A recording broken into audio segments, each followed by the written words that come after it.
صباح الخير جميعا، أهلا بكم في مدونة اليوم. لقد استيقظت للتو، لكن لدي الكثير لأنجزه اليوم. سأتصل بشركة كومكاست لتحديد موعد لحضورهم وتركيب الهاتف وخدمة الإنترنت للمتجر، لذا سأقوم بذلك. وبعد ذلك في حوالي الساعة 12:30، الساعة الآن 11:00، في الساعة 12:30 يجب أن أعود إلى البنك لإنشاء حسابي التجاري. بمجرد إتمام ذلك يمكنني الاتصال بشركة المعاملات التجارية لإنشاء الحساب الخاص بهم.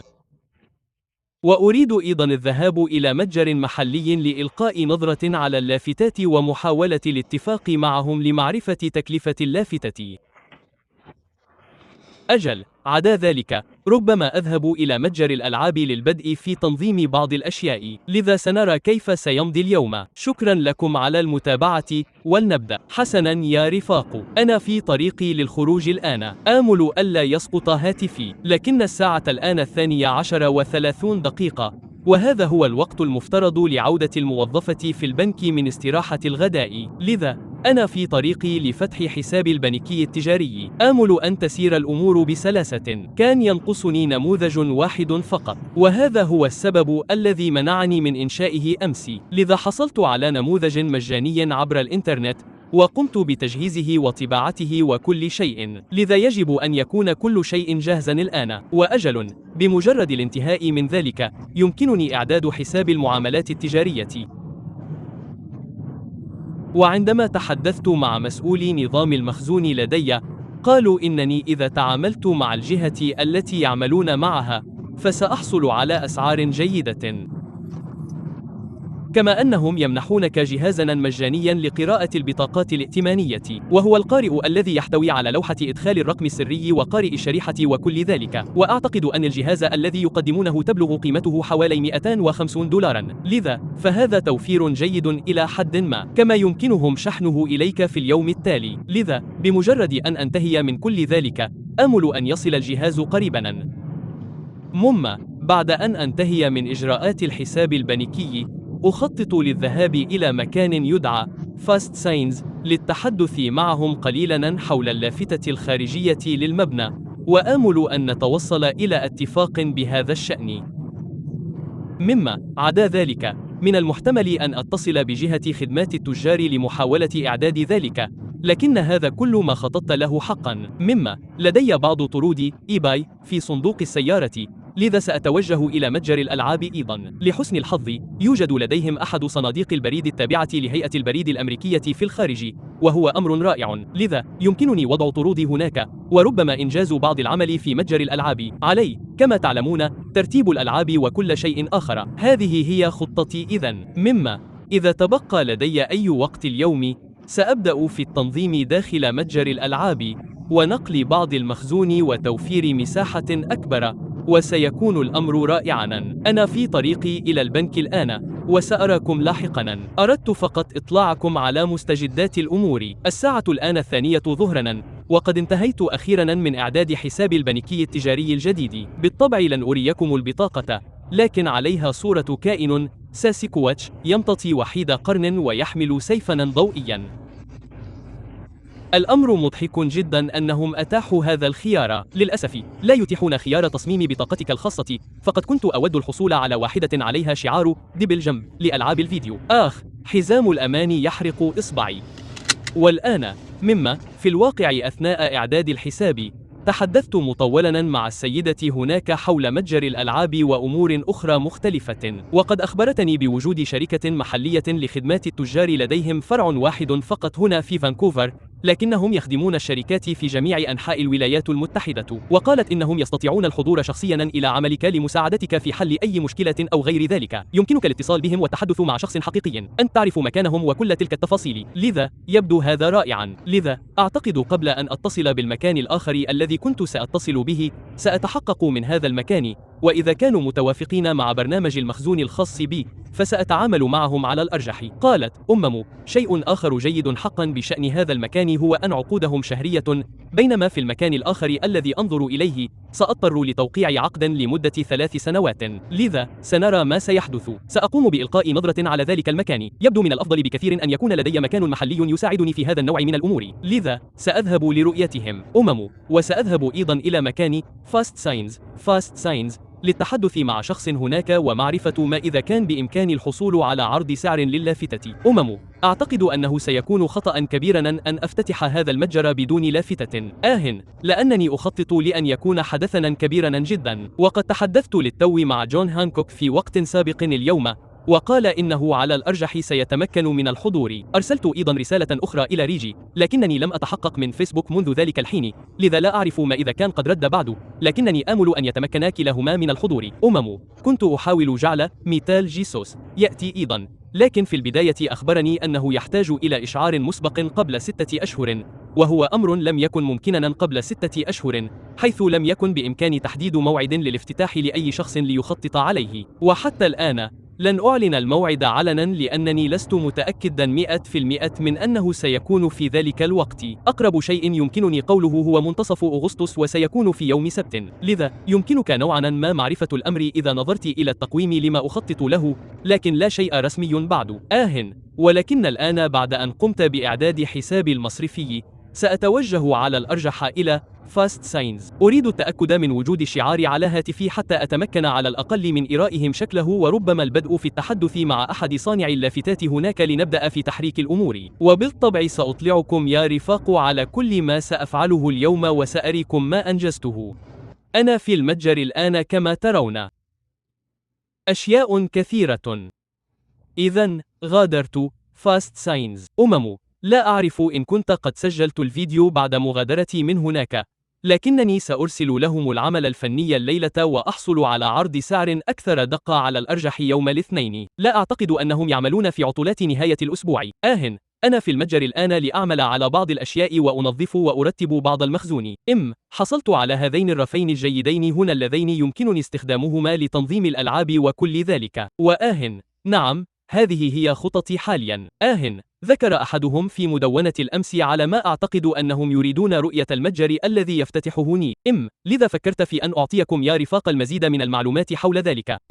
كان هناك متجر هنا في فانكوفر يسمى شوروم كوليكتبلز، والشخص الذي كان يديره كان اسمه كريس، وأنا متأكد أنه كان لديه قناة على يوتيوب وأشياء من هذا القبيل. لكنه كان يبيع العمل التجاري لأنه لديه أمور أخرى يريد التركيز عليها، لذا أراد بيع المتجر والمضي قدما في أعماله الأخرى ببساطة. نيك في الواقع يشتري أو اشترى المتجر منه، لذا فإن متجر نيك جاهز بالفعل. بالطبع سيقوم بتغيير بعض الأشياء ولديه المزيد ليضيفه وكل ذلك، لكن متجره جاهز، لذا لا يضطر لنقل أرفف والقيام بأشياء كما فعلنا هنا. إذن هو في محطة بوكيمون سناب هنا. لحسن الحظ هو جاهز تماما للعمل. لا يزال يعمل على إنهاء بعض الأوراق القانونية وكل تلك الأمور، لكن أعتقد أنه حصل بالفعل على مفاتيح متجره وكل شيء، لذا هو يريدني أن أساعده في تصوير فيديو للمتجر. ولذا لا أعرف بالضبط متى سنتمكن من القيام بذلك. لا أزال مشغولا للغاية بالطبع بمتجري هنا، لكن ربما في وقت ما في عطلة نهاية الأسبوع، لست متأكدا، لكننا سنقوم بتصوير فيديو له. لا أعرف ما إذا كان يريد مني تحميله على قناتي أم يريد تحميله على فيسبوك فقط أو ماذا. سنعرف كل ذلك، وبإذنه سأقوم برفعه هنا حتى تتمكنوا من مشاهدته أيضا. لكن كلما ذهبت للقيام بذلك، سنقوم بالطبع بجولة فيديو في متجره، ويمكنه هو أن يخبركم المزيد حول ذلك. إذا نعم، هذا ما يحدث بخصوص ذلك الأمر. يبدو أن الكثير من الناس قلقون للغاية لأنني لا أملك إنذارا أو نظام أمان هنا حتى الآن. لا داعي للقلق يا رفاق، الأمر قادم ولا داعي للذعر. من واجهة المتجر لا يمكنك رؤية الكثير حقا. يمكنك رؤية ظهور بعض آلات الكرة والدبابيس وألعاب الأركيد وبعض الأرفف الفارغة. يجب أن تكون غبيا لتقتحم متجرا لتسرق شيئا لا تعلم بوجوده أصلا، لذا لا يوجد ما يدعو للقلق. يقع المتجر على طريق رئيسي للغاية بالخارج. يوجد بنك تماما في الجهة المقابلة من الشارع، وهناك فريد ماير على بعد مبنيين من الطريق. إنه شارع مزدحم للغاية، لن يقتحم أحد هذا المكان، وإن فعلوا فسيكون ذلك مجرد حظ محض لأنك لا تستطيع رؤية أي شيء من الواجهة. كل المخزون موجود في الغرفة الخلفية، ما لم تدخل وتذهب إلى الغرفة الخلفية فلن ترى شيئا، لذا لا داعي للقلق يا رفاق. لدي نظام كاميرات وسيتم تركيبه في غضون الأسبوعين المقبلين. نيك سيساعدني في ذلك، كما ذكرت إنه قادم، لا تقلق بشأن ذلك، لن يحدث شيء، كل شيء سيكون على ما يرام، لكنني هنا الآن للقيام ببعض العمل وقد أقوم بتصوير القليل من العملية، وبعد ذلك سأتوجه عائدا إلى المنزل وسأحضر بعض الطعام لآبي إمم عندما أعود. لقد اشترت لي طعاما من شيبوتلي في وقت سابق، أحضرت لي وجبتين، لذا تناولت واحدة في وقت سابق ولدي واحدة عندما أعود للمنزل، لذا سأحضر لها بعض الطعام من المكان الموجود هنا بالخارج. هناك مكان في نفس المركز التجاري هنا، لكن نعم، هذه هي خططي حاليا، ولدي بضعة أماكن تجارية أريد تفقدها لاحقا، سأقوم بذلك وربما أستقر على أحدها وأتصل بهم يوم الاثنين. للأسف لا يمكنني فعل الكثير في عطلة نهاية الأسبوع، لكن الأمور تسير بشكل جيد، ونعم، حان وقت العمل. لقد مشيت للتو إلى مطعم البيتزا الصغير على طريقة نيويورك الموجود هنا في نفس المركز التجاري كمتجر الألعاب. تناولت بعض الغداء. أنا عائد الآن وسأواصل العمل. أنا أعمل فعليا على تجهيز مكتبي لأنه بمجرد الانتهاء من ذلك سيوفر ذلك مساحة كبيرة. بإمكاني تركيب الأرفف التي لدي وإنجاز تلك الأمور وإبعاد كل متعلقات مكتبي عن الطريق حتى يكون لدي كومة من أغراض متجر الألعاب فقط بدلا من كومة من كل شيء. أيضا لا أعرف ما إذا كنت قد ذكرت هذا في مدونة الفيديو بعد، لكنني اتصلت بشركة كومكاست. لقد أرسلوا لي بريدا إلكترونيا بشأن تحديد موعدي، لذا اتصلت بهم مرة أخرى وأنهيت الأمر بالكامل. الرياح تجعل شعري يبدو مضحكا للغاية، لكنهم سيأتون على ما أعتقد في 2 أغسطس لتوصيل الإنترنت والهاتف. إذن أعتقد أنني مستعد الآن لأنني حصلت على رقم الهاتف. أنا مستعد لطباعة بطاقات العمل الجديدة الخاصة بمتجر دبل جمب لألعاب الفيديو، وأيضا لأي شخص محلي أو قابلته شخصيا حتى الآن، فقد رأيتم كيف كان يبدو الشعار السابق، وأحاول معرفة ما إذا كان لدي أي منها هنا لأريكم إياها. لا أعرف مكانه الآن، لكن كان لدي بطاقات عمل سابقة. أعتقد أنني أعرف أين توجد واحدة. دعوني أرى إن كان بإمكاني ذلك. نعم، سأريكم كيف كانت تبدو. الشعار الأصلي الذي قمت بتجميعه بنفسي بسرعة. لذا إذا تمكنت من إخراج واحدة منها، إذن هذه كانت بطاقة العمل الأصلية التي صنعتها للمتجر.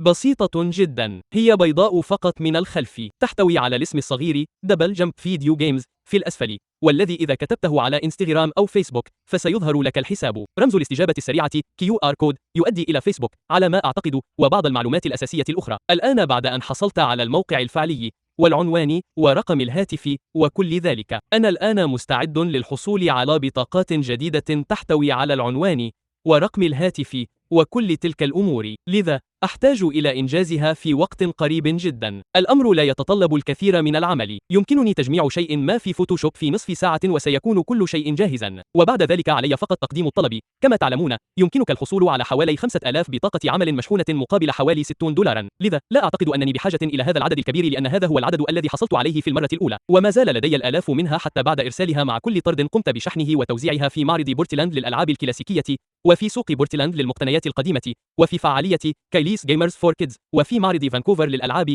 وفي كل هذه الفعاليات المختلفة التي شاركنا فيها بالبيع. لقد وزعت المئات والمئات من البطاقات ومع ذلك لا يزال لدي الآلاف منها، لذا فإن 5000 عدد كبير جدا، لذلك ربما سأبدأ ب1000 فقط في البداية. سيكون سعرها حوالي 20 دولارا شاملة الشحن أو شيء من هذا القبيل وسيكون ذلك رائعا، لكنني أريد بالطبع محاولة الحصول على بطاقات أكثر احترافية بالشعار الجديد الذي يبدو أفضل بكثير، لذا فأنا متحمس للعمل على ذلك أيضا، لكن هذا الأمر ليس أولوية قصوى حاليا مقارنة بالأشياء الأخرى التي يجب أن أهتم بها. سأعطيكم لمحة بسيطة عما كنت أقوم به. لقد نقلت الكثير من الأشياء إلى هنا من الغرفة الخلفية، إنها موجودة خلف الخزائن الزجاجية، لذا لا يمكنكم رؤيتها من الأمام، والخزائن مغلقة ولا يمكنكم الرؤية من خلالها إلى الخلف. لقد وضعت بعض الأشياء هنا أيضا، لكنني أعمل على تنظيف الغرفة الخلفية لأنها ستكون مكتبي الخاصة، وإذا تمكنت من تنظيفها فسأتمكن من البدء في تجهيزها. يمكنني إحضار مكتبي وكرسيي وخزانة الملفات الصغيرة مع الطابعة، ويمكنني تركيب هذه الأرفف.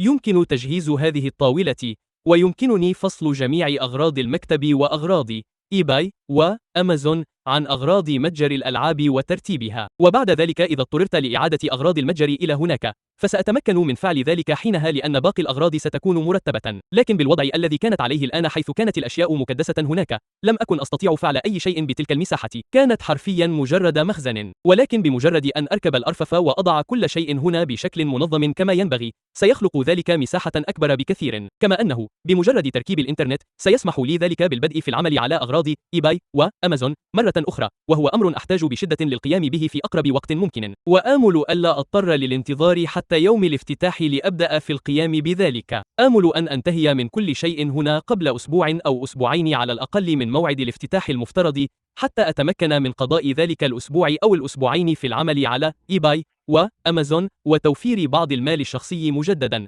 لأنني من الواضح لم أعمل فعليا منذ أكثر من شهر. لذا أنا أعاني قليلا، لكن كل شيء على ما يرام. لدي كل المال الذي أحتاجه لدفع الفواتير هذا الشهر، وبالتالي لن تكون علي أي فواتير حتى بداية سبتمبر أو نهاية أغسطس. لذا يجب أن أتأكد من حصولي على وقت ما في أغسطس للذهاب إلى جودويل ونشر بعض الأشياء على إيباي وأمازون. لكن كل شيء على ما يرام. لا تقلقوا، أنا لا، هذا ليس من بابي يا مسكين أنا أو شيء من هذا القبيل. أردت فقط إطلاعكم على ما يحدث. سأجلس هنا لتناول طعامي الآن، ثم سأعود للعمل وتجهيز مكتبي. لم أنظر حتى إلى هذا البيتزا بعد. لم أفتح الصندوق قط. لذا دعونا نلقي نظرة عليها معا. طلبت بيتزا بالجبن العادية، لكن أضفت عليها دجاج بالثوم. أوه، تبدو جيدة جدا. من المفترض أن تكون على طراز نيويورك وكل شيء. لذا سألتهم هذه البيتزا الآن. كما ترون، لقد قمت بتنظيف الغرفة الخلفية هنا بشكل جيد إلى حد ما. ذلك جدار خرساني هناك في الخلف. لذا وضعت هذه الأشياء هناك لأنه لم تكن هناك أي فرصة لوضع مكتبي ملاصقا للحائط. لذا أنا بحاجة إلى مقابس كهربائية. كنت أرغب في وضع المكتب هنا مباشرة. هناك شيء مثل مقبس صغير هنا، ليس مقبسا تماما، لكن هناك مساحة إضافية صغيرة هنا. لا أعرف ماذا أسميه، لكنني أردت وضعه هنا في هذا المكان. لذا نقلت كل تلك الصناديق التي كانت تحجبه، وأدركت أنه لا يوجد مقبس كهربائي. لذا لن ينجح وضع مكتبي هناك، وبدلا من ذلك سأضطر لوضعه هنا. أعتقد أن هذا هو المقبس الوحيد في الغرفة بخلاف ذلك الموجود هناك. إذن هذان هما المقبسان الوحيدان في هذه الغرفة بأكملها. سأضع المكتب في المنتصف هنا، وبعد ذلك سأضع أرففا على كل جدار آخر في هذه الغرفة. لذا سأحاول نقل المكتب بنفسي. قد يكون التحرك حول الخزائن الزجاجية صعبا قليلا، لكنني سأحاول القيام بذلك بنفسي وإدخاله إلى هنا. وبالطبع سأريكم يا رفاق التقدم الذي أحرزته عندما أنتهي. حسنا يا رفاق، أقوم بإنجاز المزيد من العمل. مما كانت زاوية آلات الكرة والدبابيس غير مضبوطة، ولحسن الحظ تمكنت بمفردي من إصلاح آلة برونكو على الأقل. مما كانت الكرات تعلق في الداخل. كما ترون حرفي C و A الصغيرين هنا، إنهما موجودان نوعا ما في الداخل. إنهما مصباحان ويبدوان مقعرين قليلا، يمكنكم القول بذلك. لذا وبسبب الزاوية البسيطة جدا التي كانت عليها الآلة، كانت الكرات تعلق فيهما أحيانا. لذا قمت برفع القدمين الخلفيتين إلى أقصى حد، وخفضت القدمين الأماميتين إلى أدنى حد، وهو ما نصحني به أحدهم. ويبدو أن ذلك قد حل المشكلة. لكن مشكلتي الأخرى هي أن نيك عندما كان يلعب في اليوم الآخر، علقت هذه الكرة هنا تحديدا تحت قطعة بلاستيكية عليها صورة النمر الوردي وكل شيء. يبدو أن ذلك البلاستيك قد أنحنى مع مرور الوقت. لقد أنحنى للأسفل، وهناك فخ صغير دخلت فيه الكرة وخرجت منه، لكنها علقت هناك. لقد حاولنا كل ما في وسعنا، لقد قمنا بهزها، فعلنا كل ما بوسعنا لإخراج الكرة باستثناء فتح الآلة، لكنها لن تتحرك. لذا أعتقد أن البلاستيك هناك قد أنحنى بمرور الوقت، ولا أعرف ما يجب فعله لإصلاح ذلك سوى استبدال تلك القطعة البلاستيكية، وهو أمر لن أجده أصليا أبدا. لذا سيتعين أن تكون نسخة مقلدة، وأشعر أنها قد تكون مكلفة قليلا. السبب في أنني لا أستطيع إخراج الكرة هو أنني لا أملك مفاتيح لأي من هاتين الآلتين، مما يعني أنني لا أستطيع إزالة الزجاج. الآن، لو أحضرت صانع أقفال، فأنا متأكد من أنه يستطيع صنع مفاتيح لهذه الأشياء بسرعة وسهولة. لقد صنعت مفتاحاً لكشك جهاز PS4، لكنني تمكنت بالفعل من إخراج القفل وأخذته لصانع الأقفال، ولم يكلفني صنع المفتاح سوى $5، لكن أن يأتي أحدهم إلى هنا فعلياً. بينما قد لا تكون المفاتيح بحد ذاتها باهظة الثمن، فإن الدفع لهم مقابل الحضور إلى هنا للقيام بالعمل سيكون مكلفاً على الأرجح. لذا أحاول معرفة كيفية حل الأمر. لقد تواصلت مع شخص محلي يعرف كيفية إصلاح آلات الكرة والدبابيس وكل شيء، لذا آمل أن يأتوا إلى هنا في وقت ما لإلقاء نظرة على هذه الآلات. أريد فقط التأكد من أنها تعمل بشكل جيد، حتى عندما يأتي الناس إلى المتجر ويرغبون في لعب لعبة ما أو أي شيء آخر، فإنها تعمل. هل تفهم ما أعنيه؟ لذا فهي في وضع اللعب المجاني وكل شيء. لا أعتقد أن أحدا سيغضب إذا لم تكن تعمل، ولكن في الوقت نفسه أريدها أن تعمل فقط لجعل التواجد في المتجر ممتعا، لأن تلك الأشياء في وضع اللعب المجاني. لذا عندما تأتي،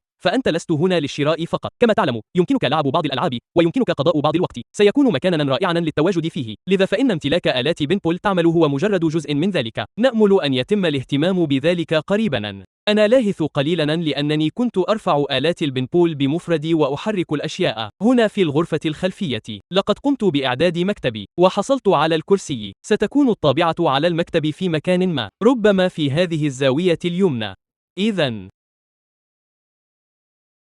نعم، كنت أعمل قليلا فقط.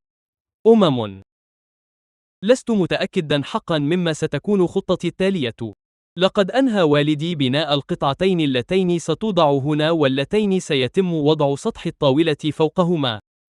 وأعتقد أن والدي، أمي وأبي، قد انتهى من بنائهما، لكنهما سيقومان بطلائهما غدا صباحا. لذا نأمل بحلول مساء الغد أن تكون جاهزة تماما ويمكننا إحضارها إلى هنا. بعد ذلك يتعين على والدي قطع سطح الطاولة هذا وتثبيته فوقهما، ثم سنضعهما في مكانهما. سنقوم بإعداد أجهزة التلفاز وكل شيء، وسيكون ذلك رائعا. لذا أنا متحمس جدا بشأن ذلك. سيبدو الأمر رائعا جدا حقا. وكانت تلك واحدة من الخطط الرئيسية التي كانت لدي للمظهر الفعلي للمتجر، وهي تجهيز عدة أجهزة تلفاز خلف المنضدة مع توصيل جميع الأنظمة الأكثر شيوعاً. أنت تعرف، NES وسوبر نينتندو 64 وجيم كيوب وPS2 وكل ذلك. لذا عندما يريد شخص ما استبدال شيء ما، يكون من السهل جدا اختبار الألعاب أو اختبار أجهزة التحكم أو أي شيء يحاولون استبداله. وبعد ذلك، كما تعلم، إذا كانوا يستبدلون نظاما كاملا، فسيكون من السهل جدا توصيله بأحد أجهزة التلفاز الموجودة هناك، لأنني حرصت على الحصول على أجهزة تحتوي على منافذ في المقدمة.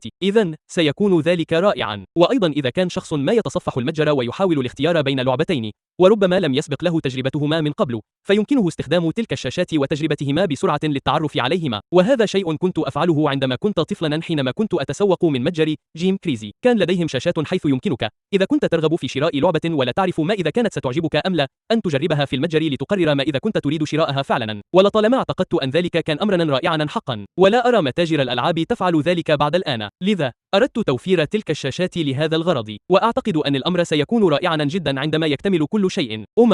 لقد فقدت أنفاسي. التحدث المستمر لا يساعد عندما تكون بالفعل فاقدا لأنفاسك.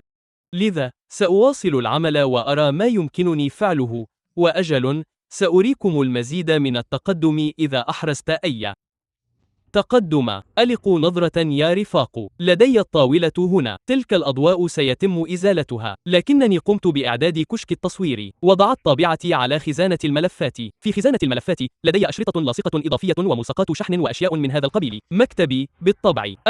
كل هذه الأشياء لن تبقى هنا، وقد قمت بتجميع هذا الرف. إنه طويل جدا.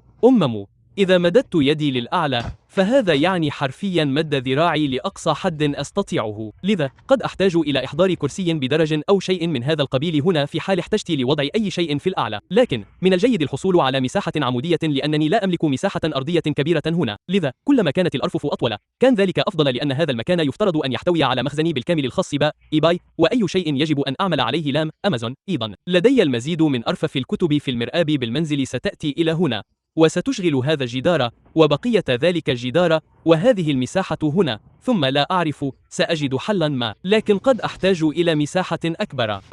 على هذا الجدار في النهاية سيكون لدي مجموعة من الأرفف، وهذا هو المكان الذي سأخزن فيه علب الألعاب الفارغة، بحيث إذا قام شخص ما بمقايضة لعبة DS بخرطوشة فقط أو لعبة PS2 بقرص فقط على سبيل المثال يمكنني المجيء إلى هنا مباشرة، ستكون جميعها مرتبة أبجديا ومفصولة حسب الجهاز، لذا إذا قام شخص ما بمقايضة قرص لعبة مثل Shadow of the Colossus لجهاز PS2 على سبيل المثال فسأتمكن من العودة إلى هنا والذهاب إلى حرف S ورؤية ما إذا كان لدي هذا القرص، وإذا كان موجودا يمكنني إكمال اللعبة، سيكون ذلك رائعا جدا.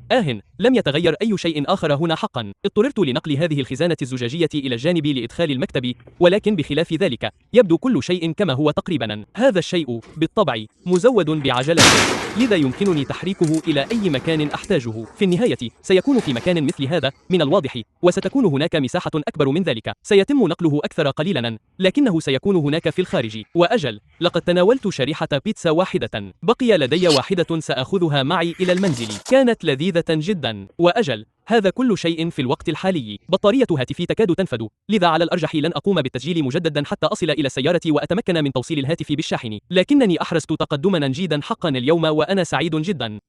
مع هذا الإعداد يمكنني حرفيا توصيل جهاز الماك بوك الخاص بي وأن أكون مستعدا للعمل على أمور أمازون. المشكلة الوحيدة هي أنه ليس لدي إنترنت هنا بعد، لذا بحلول 2 أغسطس ينبغي أن يكون قد تم تركيبه. سأتحدث أيضا مع شركة كومكاست بشأن نظام الأمن جهاز الإنذار. يبدو أن الشخص الذي تعامل مع نيك لا يتعامل مع الشركات الصغيرة، هو يتعامل فقط مع المشاريع واسعة النطاق، إذن لا بأس بذلك. شيء آخر لا أعتقد أنني ذكرته في المدونة بعد، لكنه كان ضمن الخطة طوال الوقت، وهو أنني سأحضر بعض الورق وأغطي النوافذ والباب حتى لا يتمكن أحد من الرؤية إلى الداخل، لذا لن أضطر للقلق بشأن أي شيء. يمكنكم كما تعلمون الشعور بالراحة حيال ذلك وعدم القلق كثيرا بشأن اقتحام أي شخص لهذا المكان أو أي شيء آخر، لأنني لم أقم بتركيب الإنذار أو الكاميرات بعد. لكن لدي الكاميرات بالفعل، سيتم تركيبها قريبا جدا، وكما قلت سيتم تغطية النوافذ غدا بورق بني اللون، لذا لن تتمكنوا من الرؤية إلى الداخل على الإطلاق. وعلى السطح الخارجي للورق يمكنني كتابة شيء مثل ألعاب فيديو ذا بالجنب قريبا أو ما شابه لجعل الناس متحمسين قليلا، ولكي أكشف عن المكان بالكامل للجمهور بمجرد انتهائه بدلا من أن يتمكن الناس من النظر عبر النوافذ ورؤية بنائه تدريجيا. لكنه أمر مثير للغاية.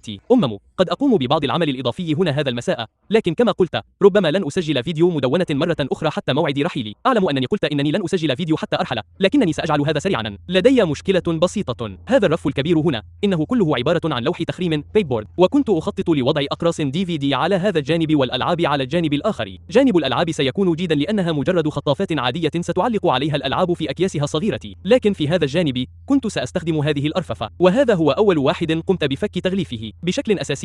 لدي 5 صناديق كبيرة كهذا مليئة بهذه الأرفف، أنفقت $500 عليها. من المفترض أن توضع هذه في الخزانة الزجاجية الكبيرة التي سيتم بناؤها، لكنني فكرت أنني قد أستطيع توفير القليل منها لهذا الغرض، والتي ستحمل أقراص DVD، لكن لوح التخريم ينتهي هنا قبل وجود هذا الشيء الفاصل الصغير، وكما ترون هناك مساحة على كلا الجانبين حيث ينتهي لوح التخريم. الآن المشكلة هي أن طول كل رف من هذه الأرفف 24 بوصة أو قدمين، وهو أطول قليلا فقط من لوح التخريم. وهذا الخطاف الثالث الصغير، هناك واحد على هذا الجانب وواحد في المنتصف وواحد على اليسار، وهو لا يتناسب مع أي من ثقب لوح التخريم. الآن يمكنه، اعذروني، يمكن أن يكون هكذا. هذا جيد تماما. المشكلة الوحيدة هي أنني أستطيع وضع العدد الذي يتسع عموديا فقط، وهذه مساحة مهدرة نوعا ما الآن. واو! حتى لو وضعت واحدا آخر بجانبه هنا فسوف يبرز للخارج بحوالي 5 أو 6 بوصات، لذا قد أحتاج إلى شراء المزيد من هذه الأرفف، ولكن كما تعلمون أصغر حجماً، ليست بطول قدمين، لكي تتناسب مع هذا المكان بشكل أفضل. إنه أمر مزعج قليلاً. على الرغم من أنني لا أملك الكثير من أقراص DVD بعد، كانت خطتي هي شراء أحد الصناديق الكبيرة التي لديهم في منفذ جودويل، حيث تدفع حوالي $100 وتحصل على هذا الصندوق الضخم المليء بالأقراص المدمجة وأقراص DVD. وكنت أخطط للقيام بذلك لأن هذه هي أرخص طريقة سأحصل عليها بها على الإطلاق، وكنت سأفعل ذلك قبل أن نفتح حتى يكون لدي مجموعة مختارة من أقراص الفيديو الرقمية العشوائية. بالنسبة لأشرطة الفيديو VHS وغيرها، فأنا أبحث عن الرعب والرسوم المتحركة القديمة والأشياء القابلة للجمع، لكن بالنسبة لأقراص الفيديو الرقمية DVDs، خططت لبيعها $1 لكل منها، وأعتقد أن مجرد وجود مجموعة عشوائية من أقراص الفيديو الرقمية $1 لكل منها سيكون جيدا لأن معظم الأماكن التي تبيعها تطلب $2 على الأقل للقرص الواحد إن لم يكن أكثر، لذا كنت أعتمد على ذلك نوعا ما. ولكن يبدو أن لدي بعض المساحة المهدرة هنا، أو أنني يجب أن أشتري أرففا جديدة، لذا يجب أن أجد حلا لهذا الأمر. ولكن مرة أخرى، هذا الأمر يأتي في مرتبة منخفضة في قائمة مهامي. هناك أشياء أكثر أهمية يجب الاهتمام بها بدلا من القلق بشأن الرف الذي ستوضع عليه أقراص الفيديو الرقمية. لكنني فكرت فقط في إطلاعكم على المستجدات يا رفاق، وأوه، من المحتمل أن أغادر من هنا قريبا. أنا في المنزل الآن يا رفاق، وأنا في المتجر لأخذ كاميرات المراقبة حتى أتمكن من فحصها، وهذا مضحك نوعا ما، لكنني أعلم أن المكان مظلم حقا. أعتذر، لكنها كانت هنا في الخلف تحت هذا الحوض، وكنت أنقب في الأشياء ووجدت جهاز بلايستيشن 1، وهناك جهاز جينيسيس 3. دعوني أعود إلى الضوء. كان هناك جهاز جينيسيس 3 يقبع في الخلف، وكان هناك جهاز آخر لم أكن أعلم أنه موجود هناك. كان هناك جهاز تيربو جرافيكس 16 يقبع في المتجر، لذا فهذا أمر رائع حقا. كان هناك شيء آخر، مجرد جهاز مناسر مع المسدس لجهاز جينيسيس كان ملقى في الخلف. لم أكن أعلم أو أتذكر أنني أمتلك هذه الأشياء، لذا فهذه أشياء رائعة للمتجر. لا أعتقد أنه كان لدي جهاز جينيسيس 3 آخر، لست متأكدا تماما، لكن بالتأكيد لم يكن لدي جهاز تيربو جرافيكس، وهو الجهاز فقط. لا توجد كابلات أو وحدات تحكم أو أي شيء آخر. وأعتقد أن اللعبة الوحيدة المتبقية لدي له والتي في مخزون المتجر هي وورلد كلاس بيسبول، ومع ذلك اعتقدت أن هذا أمر رائع جدا. كان هناك أيضا بضع علب بلايستيشن 2 فارغة وأشياء أخرى. لكن السبب الذي دفعني للمجيء هو أخذ معدات كاميرات المراقبة. نيك سيساعدني في إعداد ذلك قريبا جدا. الآن وقد أصبح مكتبي جاهزا، ليس مكتملا تماما، ولكن بما أنه معد الآن، يمكنني وضع شاشة هناك لمراقبة الكاميرات وكل شيء. وأجل، سنقوم بإعداده قريبا جدا. كما قلت، سأقوم بتغطية النوافذ ربما غدا ببعض الورق وكل ذلك، ومن الواضح أن هذا يعني أنني سأعود غدا، وهو ما كنت أخطط للقيام به على أي حال. لا يزال لدي الكثير مما أحتاج إلى العمل عليه والاعتناء به. آبي لا تزال نائمة، سوف تستيقظ في غضون نصف ساعة تقريبا، وقد أحضرت لها طعام العشاء الخاص بها. لقد طلبت الطعام وذهبت لإحضاره لها. وأجل، هذا كل شيء، لذا لا أعرف ما الذي خططت له حقا لهذه الليلة بخلاف مراسلة فاست ساينز بالشعار بصيغة فيكتور ليتمكنوا من إعطاء تسعيرا أدق، وآمل أن يبدأوا في العمل على ذلك. لحسن الحظ لديهم خيارات تمويل متاحة، لذا لن أضطر للدفع نقدا، فما أخبرتني به حتى الآن هو أن التكلفة ستبلغ حوالي $2000، وهذا لا يشمل التركيب ولا التصاريح، لأن عليك الحصول على تصاريح من المدينة لوضع لافتة. يمكنهم الاعتناء بكل ذلك نيابة عنك، لكنهم يتقاضون رسوما مقابل ذلك، وإذا استطعت القيام بالأمر بنفسك فستحصل على سعر أرخص. لذا قال لي المحاسب الخاص بي إنه يستطيع القيام بكل إجراءات التصاريح من أجلي، وهذا سيوفر علي بعض المال لأنهم لن يضطروا للقيام بذلك. كما قالت إنه إذا قمت بتوظيف كهربائي خاص بي لتركيب اللافتة فسيكون ذلك أرخص مما لو اضطروا هم لتوظيف كهربائي للقيام بالمهمة. إذن حوالي $2000 تقريبا للافتة، ربما أكثر قليلا وربما أقل قليلا، ولا أدري كم ستكلفني رسوم التركيب والتصاريح، لكن لحسن الحظ لديهم تمويل متاح، لذا يمكنني دفع أقساط شهرية أو ما شابه، لأنه إذا توجب علي دفع 3000 إضافية فسوف ينهك هذا ميزانيتي بالكامل في هذه المرحلة. لذا نعم، مع وجود خيار التمويل أعتقد أننا سنكون في وضع جيد، ولدي الكثير من المخزون لدرجة أنه لو كان بإمكاني الوصول إليه الآن ولم يكن كله داخل الصناديق، ولو كان معروضا وجاهزا، لتمكنت من بيع بعض الأشياء بسرعة وجني الكثير من المال الذي أحتاجه. لست قلقا بشأن الوضع المالي، فبمجرد أن نفتح أبوابنا، أتوقع أن نحقق أرباحًا جيدة في الأسبوع الأول، وهذا أمر رائع. كما أنه ليس لدي إيجار أدفعه حتى نوفمبر، لأن عقد الإيجار بدأ في سبتمبر، وهو الشهر المجاني الذي حصلت عليه، وكان علي دفع شهر مقدما. لذا فقد دفعت بالفعل إيجار شهر أكتوبر. عدم دفع الإيجار حتى نوفمبر أمر مفيد للغاية، خاصة بالنظر إلى أن معرض بورتلاند للألعاب الكلاسيكية في أكتوبر، وسنحجز 6 طاولات كالعام الماضي، لكننا سنحقق نتائج أفضل بكثير هذا العام. سنكون أكثر استعدادا وسنجني الكثير من المال، وهو ما سيكون مفيدا جدا لنا. إذن كل شيء يسير على ما يرام. لا أزال أشعر بحماس شديد، وأيام مثل اليوم، حيث أعمل في متجر الألعاب دون الحاجة إلى رفع أشياء ثقيلة جدا طوال اليوم أو تحريك الأرفف، هي أيام جيدة. لقد استمتعت كثيرا بإنجاز المهام، ولم أشعر بالإرهاق التام عند عودتي للمنزل، وهذا أمر جيد. سأدخل إلى الداخل وأتحقق من نظام الأمان أو الكاميرات، وسأراسل نيك لأرى ما رأيه ومتى سيكون متاحا. حسنا، أراكم لاحقا يا رفاق. لن تصدقوا حجم حظي اليوم. لقد أخرجت كاميرات المراقبة من المتجر وأرسلت لنيك صورة لرقم الطراز وكل شيء لأطلعه على ما أمتلكه.